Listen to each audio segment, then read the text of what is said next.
It tells me everything is working, so.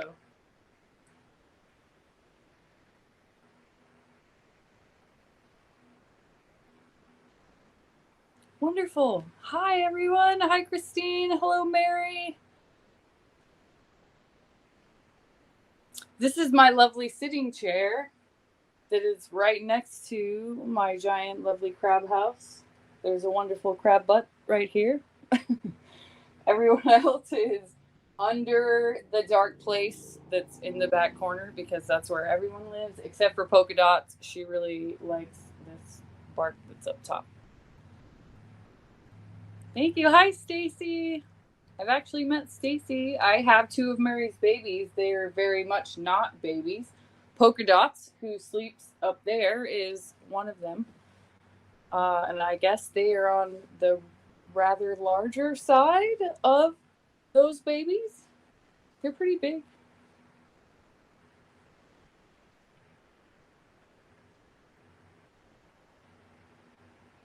Everyone's been really shy since, everyone's sort of freshly molted, and I think everyone might actually be up right now, but does anybody have any questions? We can just chat. Thank you, Stacy. I was so nervous. I learned a lot.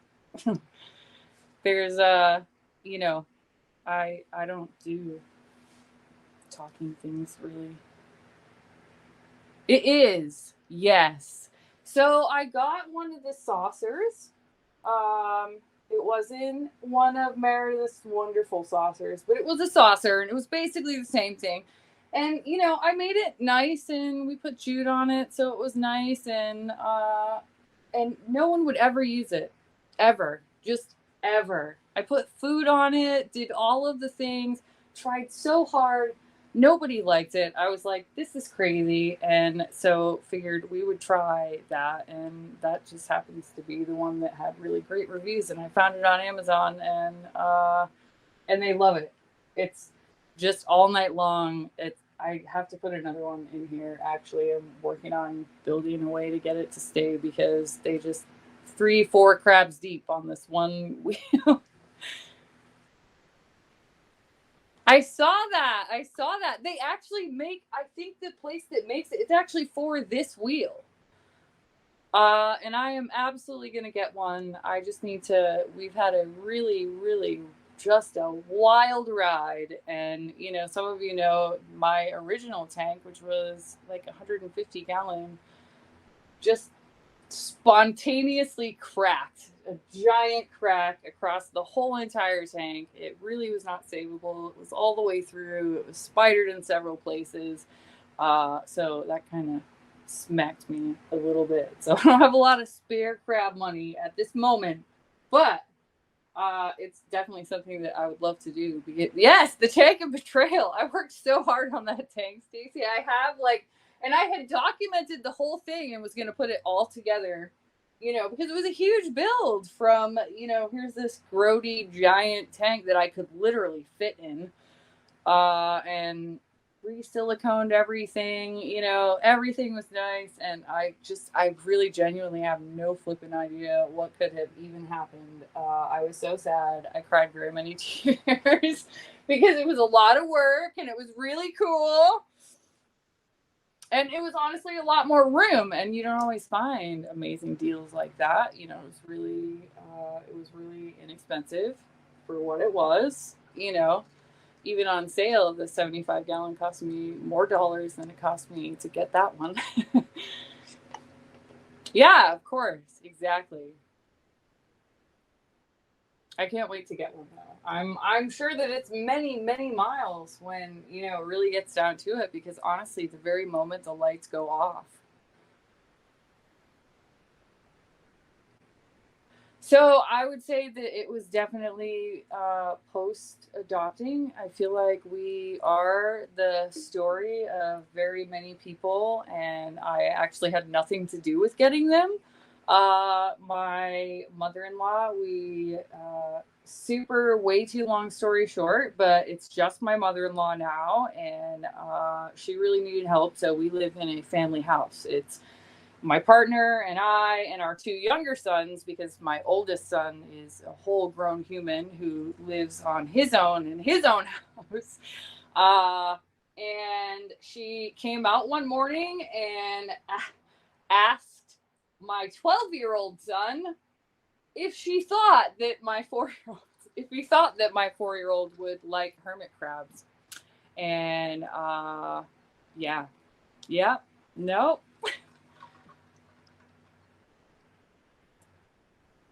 Oh, the question. Did I read it? Did I not read it? I'm sorry, Christine. I'll be better at this. The question was if do I believe that I got hermit crabs because of my neurospiciness, or did I discover their benefits post adopting? It was definitely post all of the adoption. Definitely post that. They were absolutely sprung on me, and it was a whole panic. And luckily, I found you all relatively quickly. And you know, we did lose one crabby boy, and that was kept very much a secret from, you know, the smallest human. And we still have the other, and now we're a giant happy crabby family. But it was definitely afterwards. But it works. It really works for us. It took a while to figure everything, you know, to figure everything out and figure out how to keep track of everything, because there just is so much. You know, and the books are amazing, and you know, as a lot of you noticed in the presentation, like they are right there at the tank. You know, I get into them every day, I'm sure, you know.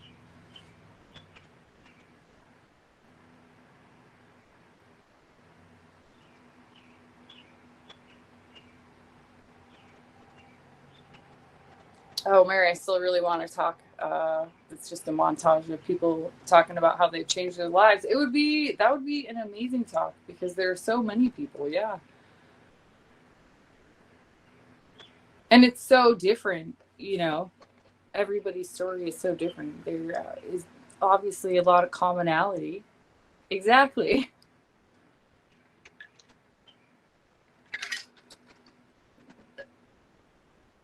Hi, Clover. Thank you.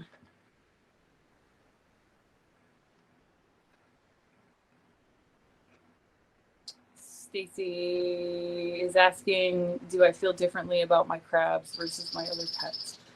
Um, you know,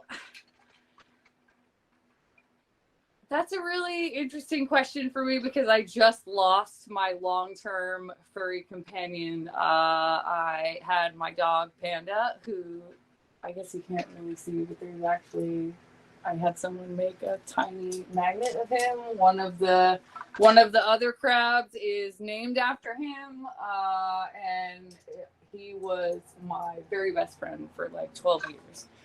And we lost him this past year around Thanksgiving, and it was super hard. And then these kind of got thrown in my lap, and so I think it is different, because I know that they're going to be here for so long, you know, and obviously the relationship is different, but they all do really have so much personality, you know. I feel like, oh, thank you guys. It's super hard. Like snake spider face, Stacy. Stacy's trying to save me from crying, like in my. Thank you, Stacy. Um, yeah, they're all so different, and the personalities of them are all so different, and I think that uh, I'm really looking forward to just being able to have them around for so long, you know, because it is really hard to lose that sort of a pet. And I feel like obviously it's really hard to lose these guys too. But it is different, I think. Yes, I think that's so cool. I know these guys are October, but just things don't stick in my brain. It's written in my book. Right? That is super, super cool.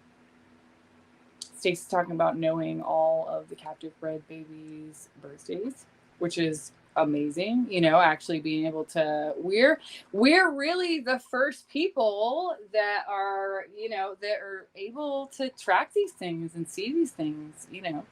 It's science. It's so fascinating.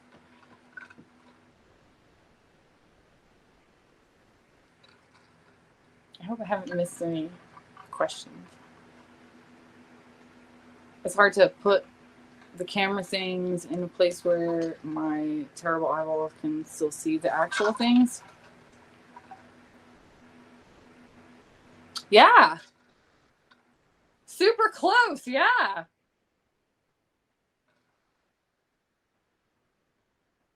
I'm hoping we're talking about the captive breds, and that's there's potential for children to really have those like their whole lives.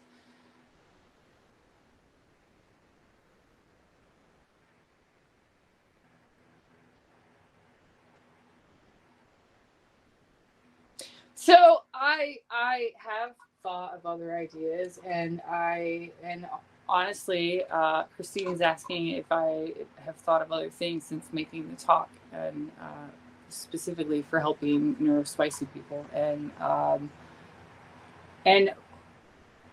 I'm not sure I have any words to make sense of anything yet. But getting to see Mary's talks and just having the time and doing more studying on so much of this, like there's just so much there, and there are so many places, especially with things like captive breeding. I feel like that neurodivergent people would absolutely shine, because there's just so much firing all at the same time, just 24 hours a day, and sometimes it's really awful, but sometimes it is really, really amazing. And you just, I don't know, I have a million ideas that I couldn't possibly try to sit here and explain. I feel like, but I'm really fascinated by the breeding effort, and I feel like that is a place where neurospicy definitely we could definitely make a difference, and I think and I really help in that way. I'm sorry, my brain is moving at a million miles an hour, and I'm also trying to read.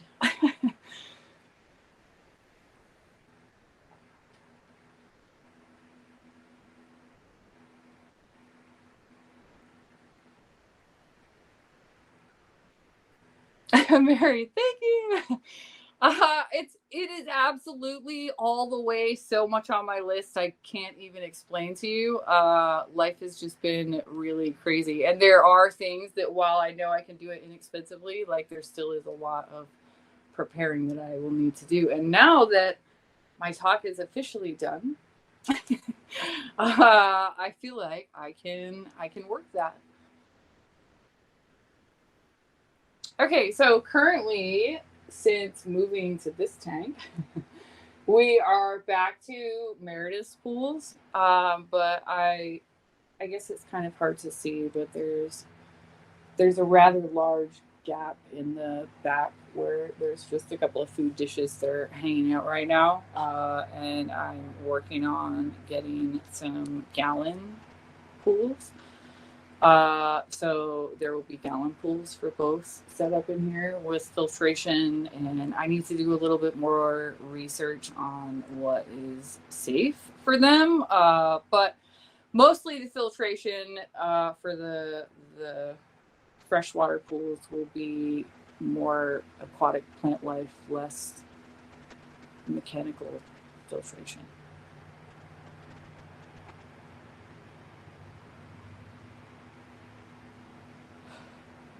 I do feel like that. Mary was asking if I feel like the kids have a special bond with them because of the ways that the crabs are soothing to them, and I do feel like that, absolutely, and especially since they have their own. That is how this started. They each got their own little crabs, and they're very special to them. And I think losing our other pet, right before that, also really kind of they were also struggling with that. So it was something that they sort of really latched right onto, and made a difference for them. So that's really deep in that bond a lot, I think.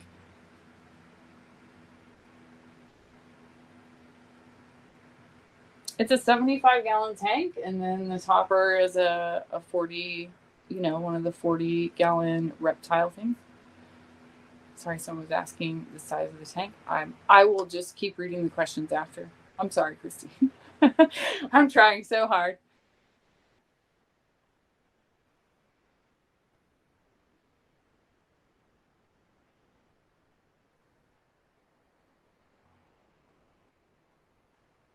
Allie's also talking about the pools.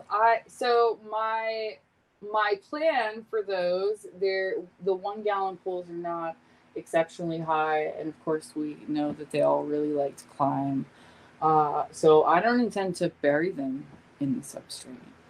To me, a 75-gallon is at some point going to honestly be tight for these 6 crabs. And so I'm not going to bury the pools. I will make sure that I do have support shelves underneath of them. And I'll do it that way and just make some really cool climbs to get inside. And then that way we don't lose any mold space. And they still have really awesome pools. And honestly, they'll just be easier to get to.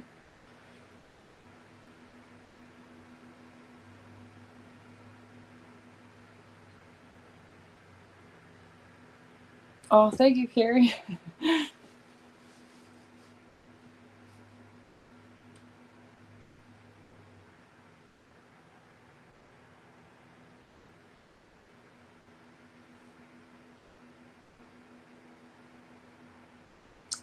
Katie's talking about them being very helpful for anxiety. Honestly, I am still not going to talk to people I don't know. I wish that I could say that that they had done that for me, but absolutely not. um, they do really do a lot for my anxiety, though. It's very difficult being who I am, but then also having children who are just like me, but at the same time, sometimes all the way opposite from me. And that makes it really difficult just to exist in the same space sometimes, much less try to be a parent and be able to parent them and keep myself like under anything resembling control. And that's really helpful for me. I play the same silly crab game in my own head when I'm sitting here, and I really need to like take stock and slow it down for a second and be able to breathe. Oh, Mary said I'm doing great right now. I am, all my toes are wiggling, and if I were a less masked autistic person, I would be full on stimming. I really am, just in a way that none of you would ever notice because that's how I was raised. So I'm doing a great job mostly. I'm still here. I didn't run away.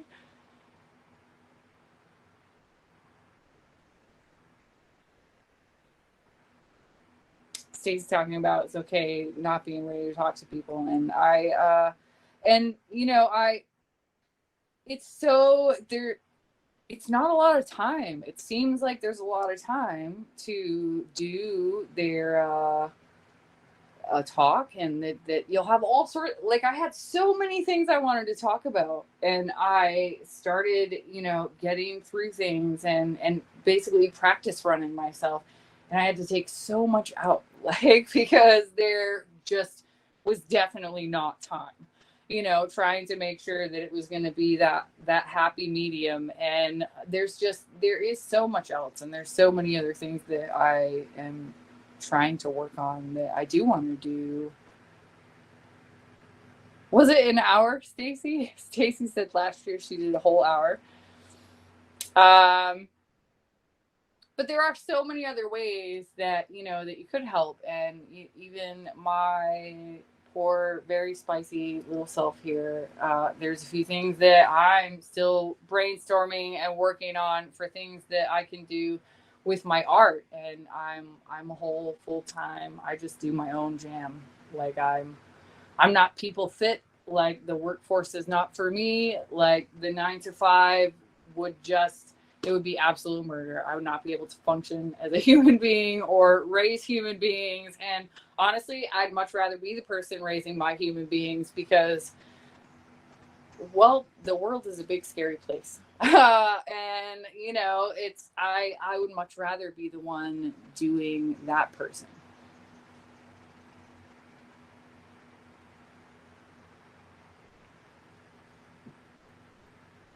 Mary's asking, what do I think about the Be the Ocean idea?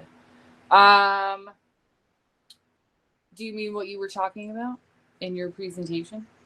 Just for clarity's sake, because I believe there was a part of presentations that I actually missed that was also called something like Be the Ocean. Yes. So yes, I do. And crabs for me, and I feel that was a brilliant, the way that you were thinking of that, and especially in regards to breeding and how that all works, and how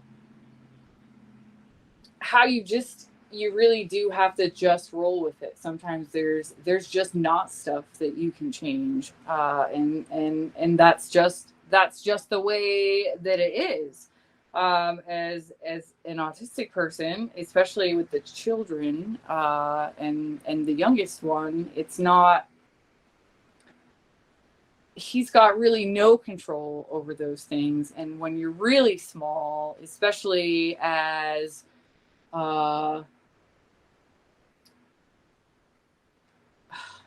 it's really hard to explain. It's yes, yes, it does, and we do a lot of that here, and you just kind of have to go with it. Yeah, right. Mary says sometimes that giant wave just rolls over us, just like crap on, and it's true. And sometimes we're all just gonna sit and cry, and that's how it works out, and that's just what it is. But I feel like there's still a lot of places where even that can be useful, you know.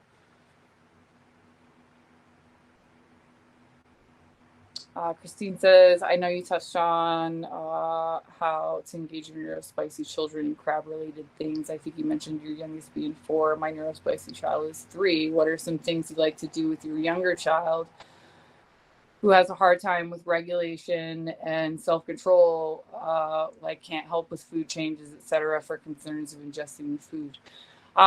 So my answer to that would be, and I want to be clear, my 4-year-old is occasionally also that child, and it's hit or miss. We've started using some other things that he can do that with, and for instance, gotten him. I went to college for aromatherapy, and there's. Oh no, we can't miss Mary. I don't want to miss Mary either. What is that? 15 minutes? We're 15 minutes out, Christine. Is that right? That probably also means that Mary might be wandering off. We've recently employed some things like, I went to school for aromatherapy, so we've made him some aromatherapy necklaces. I don't have one handy right now. He also has like hard silicone chewing necklaces.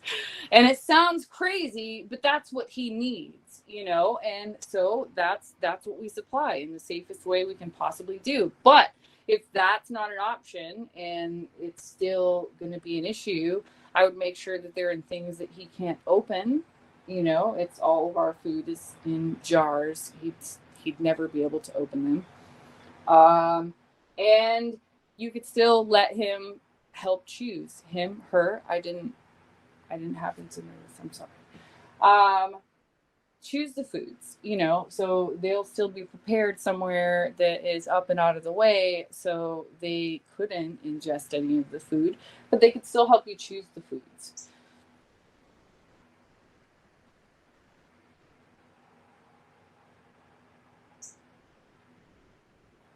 And then that way they're still able to do that, and other tasks, that's really, it really depends on her. He likes to help me build things and choose pieces and parts for building things. He likes to help forage. We don't treat any of our yard, and we have lots of crepe myrtle outside and dogwood, so we do things like that together.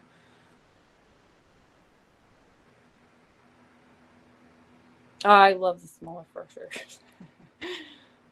Yeah, I went to college for aromatherapy when my middle son was very small. As basically that was like a last ditch effort, because when you're super small, there's not that I would have medicated him anyway, but there's not those options, with a 3-year-old generally. Melatonin, and like we have had to utilize things like that for sleep.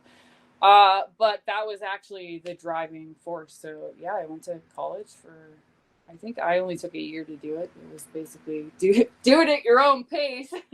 So the thing that took me the longest was, basically the equivalent of my term paper, and we had to do case studies, like 12 case studies, I think.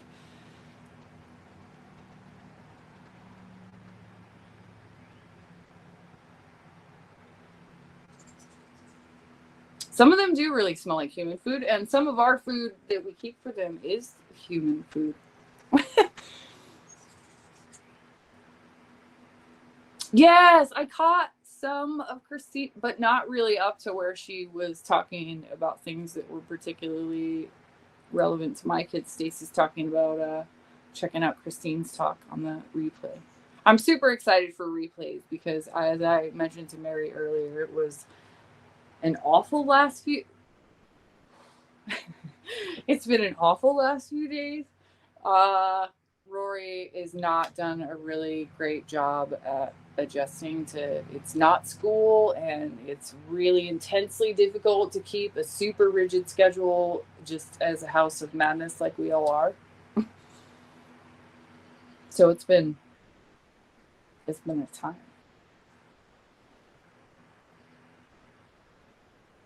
Carrie talking about crepe myrtle is wonderful. They do seem to enjoy it. Um, the I don't know if you guys can really see, but the branches there are just sprigs that I cut and baked. They were kind of too big and scraggly to go in my freezer, so I chucked them in the oven for a while. So the leaves are pretty dry, but they climb all over it at night. They love it. They can. I actually missed the flowers this year. Jeannie's asking if they can have crepe myrtle. But yes, we have a whole big mess of them.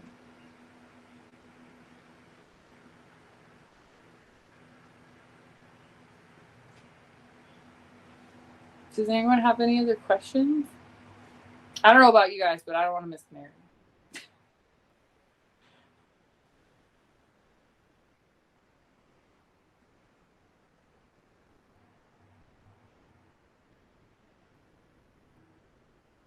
I didn't. So Carrie's asking how I dried them. I didn't fully dry them. I gave them a good clean in some primed instant ocean water.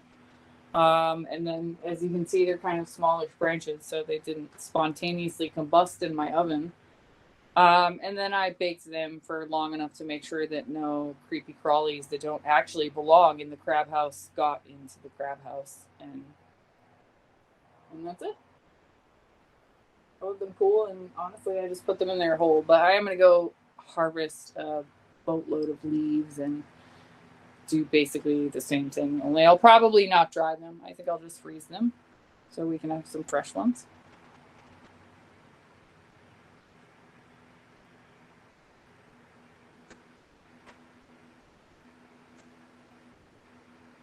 Darcy, hello, Darcy.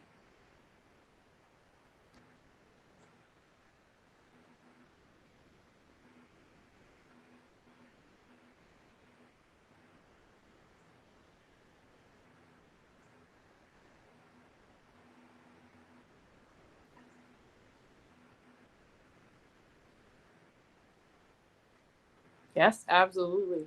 Darcy says, I know a lot of you might homeschool. However, for those that go to public schools, please share these coping tools with your kids' teachers. I had 200 plus kids a day come through my classroom. The more a parent could share with me, the better teacher I could be for their kid, and the better student that they could be. And that's absolutely true. I will always, always advocate for, if you are using a tool in your home and that is working for your child, like, absolutely, always, always, please share it with their other caregivers and people that are in their lives. It's so, so important to keep things same across the board for them, because especially for kids like my boys, that's so, so important. You know, it's so important that they know what are the tools that are working for them right now, because they're not always the same. Listen, let me tell you, sometimes I can put that compression vest on that little boy and he is cool as a cucumber. That nice hug gives him what he needs and everything is fabulous. Sometimes it is absolutely not the one, and you have suddenly turned him into the craziest little devil you have ever met in your life, and you better hurry up and get that thing off and figure out what he's looking for right now. You know, it's hard. Like,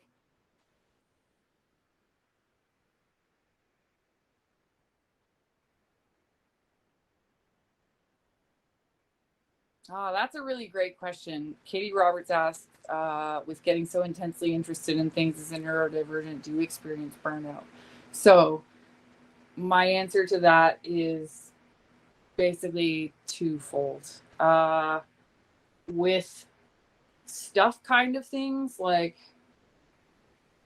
I don't know, I decided I liked colored pencils and wanted to color coloring books with like the awesomest colored pencil. Listen, everybody here who is neurospicy knows exactly what I'm talking about, and that's absolutely possible. Things like that, yeah, absolutely. And I have so many of those. Creatures or more like scientific things, not so much, because there is no end. Like, I might slow down, I might lose as much interest, but I wouldn't say I ever get to its burnout. You know, like, these crabs are never going anywhere. You know what I'm saying? Like, not just because they're my pets and I really enjoy them, but because they're fascinating. And like, there's too much to learn. There will just never be no stuff to learn. And I find most things that get the most burnout with, it's like I just get bored because there's just not enough new information. And there's always new information with this. That's actually, so I'm an artist, and Mary says she loves that about them too. And I paint in alcohol ink. And as an artist, I've done just a million things over my lifetime. You know, I'm almost 40. I've been solidly working for 30 years, like, or you know, not quite. That was terrible math. Don't listen to me. But anyway, but so many times, like, I've just gotten so bored with something, and since I started working in alcohol inks, like, I have been painting in them exclusively for like the last 3 or 4 years, and no boredom. Like, there's always some neat other thing that I discover that I can do with them, and I love it. It's wonderful. One of my paintings was in the auction, and I'm going to say that they are terrible pictures, but if any of you recognize me from the group, like I have my business page up there, and I think I've posted some stuff in our sales group. Yeah, I'm actually working on some crab specific things, but the painting that I had in the auction was not crab specific. The pictures were just, I don't know. They don't do it justice, but it looks like Jeff Songster is going to take it home, so we can bother him and make him get some better pictures, because I'm not good at it. Thank you guys so much. I am going to not miss Mary. So if no one else has any other pressing questions. Oh, awesome. Yeah, I did. Stacey just mentioned that I did another coloring page, and I did.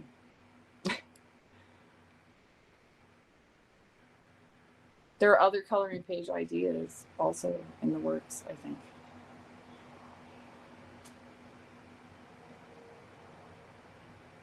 Okay, thank you guys so much. I am also going to hop back over to the main stage and not miss Mary. Thanks for having me. I'm so glad that I got to be a part of this. I learned a great deal, and I promise if I am here next year, I will do better. Thanks, Crabby friends. Enjoy the rest of your day. Everybody, safe travels when you go home, and we'll see you for CrabCon next year.